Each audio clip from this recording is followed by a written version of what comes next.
Henry Winter, I'm fed up with this narrative that Klopp's success is all about his personality and interpersonal skills, and Guardiola is the creative master tactician. You do Klopp a massive disservice. So, Henry, lots of long reads inside the papers about Klopp v Guardiola. Guardiola claiming he needs to be Superman sometimes. There's a piece by Oliver Holt in the Mail saying Guardiola is the saviour. English football without him would be a canvas without its Michelangelo. So big ups for both managers today in the papers. Yeah, Michelangelo. Yeah, very interesting. Good player, Michelangelo. What a good player. Harry tried to sign him for Portsmouth, I think, on a free. No, I think Guardiola, when he arrived, I remember talking to the Football Association and saying, listen, we've got one of the greatest managers of all time, certainly in the last 30 years, coming to these shores.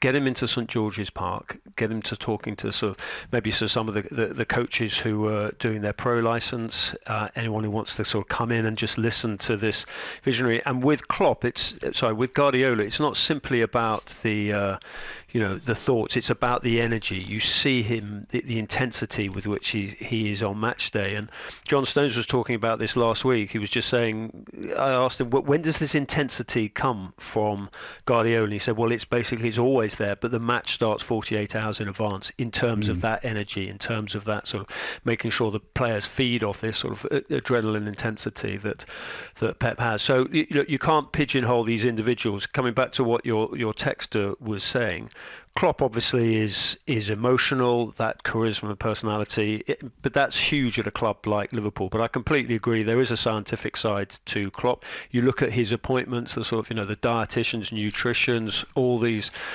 all the individual coaches they've got there. I mean, he's fire and ice. There's a lot of brain as well as the heart with Klopp's approach to the game. But Guardiola's pretty emotional at times, isn't he? Absolutely, yeah. I mean, you just see him in the dugout. There was an extraordinary thing in his book. I think it was Guillaume's book, and he was talking about the fact that Pep didn't eat on match days. So with sort of games kicking off, so 8, 9 o'clock at night, the fact that he's gone all day without food, whether it makes him even more sort of wired is a slightly negative word, but so sort of, engaged. I mean, he is remarkable. But what I like is the way he communicates with his players during games. Whether it's a Stones or a Foden coming over to the touchline and communicating with him and getting his views on over. I mean, he's in the top 3 managers we've ever had in this country. There's quite a lot of edge between the fans, quite a lot of edge between the players, but strangely not really between the managers.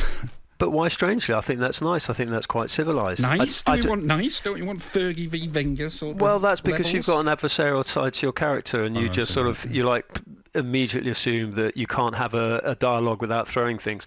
I quite like the fact that they are intense rivals. They absolutely want to beat each other, but they can be respectful. They can talk respectfully about each other. You heard Klopp in the week. Pep's the what did he call him? One of the greatest, or the greatest manager of all times, or the sort of the best around at the moment.